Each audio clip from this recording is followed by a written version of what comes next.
Hey, what's up guys, it's me Naren Ramesh. Today I'm going to be unboxing Chi's latest flagship Pyraminx, the X-Man Bell V2 Magnetic. Let's get into it.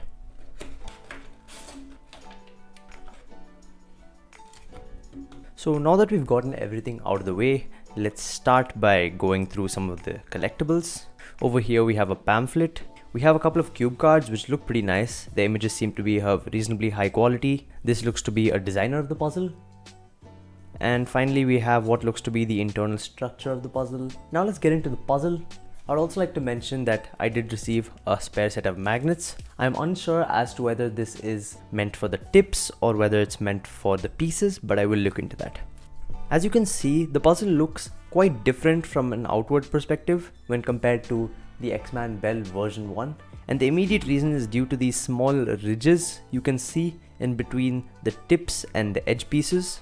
I'm not sure why this is, but I don't think it will play a big factor in solves, as these are regions you usually don't touch when competing. However, I would assume it may have something to do with weight perhaps, as this puzzle weighs 127 grams as opposed to this, the X-Man Bell version 2, weighing 140 grams. This increase might have been more substantial than they assumed, so it's possible that they got rid of some unnecessary parts of the Pyraminx, such as this plastic area over here, and this is why the ridge exists, although this is just speculation on my part.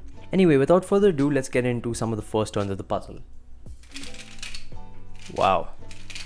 Okay, so the first thing that's kind of confusing me a bit is the magnets over here. I'm not really used to magnets like this in a Pyraminx, so it's kind of tripping me out to see them here. But I mean, first of all, the Pyraminx is extremely quiet out of the box.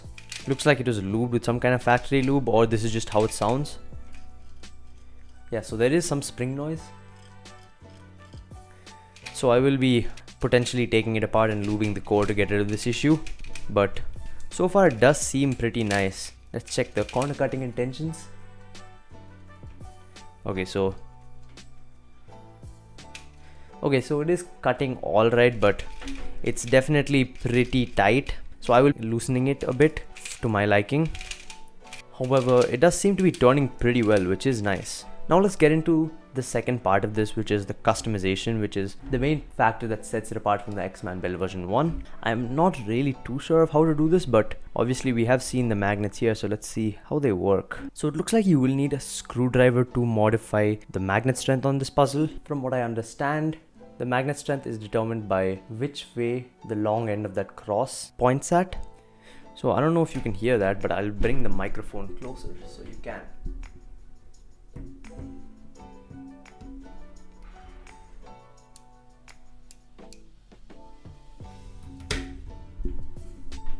That is the sound of me changing the magnet strength. So there is a dash and a plus, which is minus and plus, and the long end of the cross points to one of either the minus, a circle in between, or a plus. The minus presumably means the lowest magnet strength, followed by the circle being a medium magnet strength, and the cross being a high magnet strength. So far I'm gonna set all of mine to the normal magnet strength because that seems to be pretty good, but I am someone who likes strong magnets in Pyraminxes, so I might actually enjoy the stronger one a bit more. I also believe that there are tip magnets that can be interchanged or at least modified in this puzzle, so I'll look into that because that does seem quite interesting.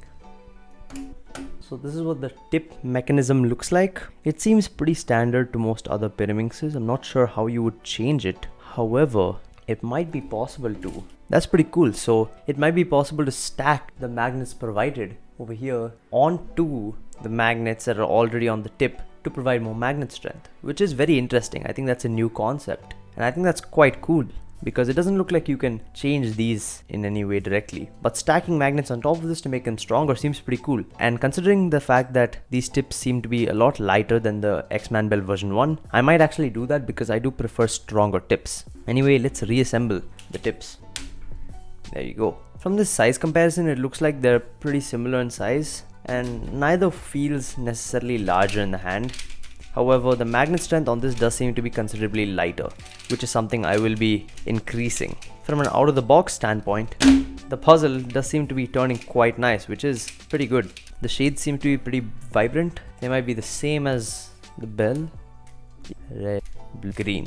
So yeah, they seem almost identical, and for the most part, this puzzle seems to be turning a lot nicer, at least out of the box, because one problem that the X-Man Bell version 1 had was that the out-of-the-box magnets were incredibly strong to the point where it was just not fun to turn at all. This Pyraminx does not seem to have that issue, which makes me believe that many more Pyraminxers will switch to this because it's not very demotivating to use in the beginning. So that's about it for this. Overall, I will say that I think Chi has stepped up their game with this, making what looks to be the first customizable Pyraminx on the market.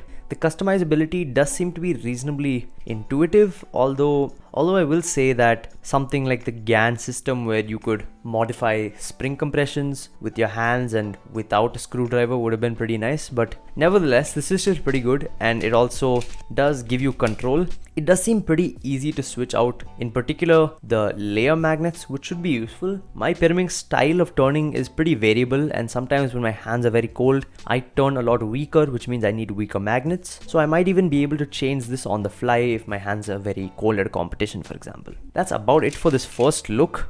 I really do enjoy this puzzle. It is turning quite nice. In fact, my previous statement about needing to potentially loosen it does not seem to be holding up too well, as even with these reasonably tight settings, it does seem to be turning quite nicely for me. So yeah, that's about it for this video, and I hope you enjoyed this first look at this.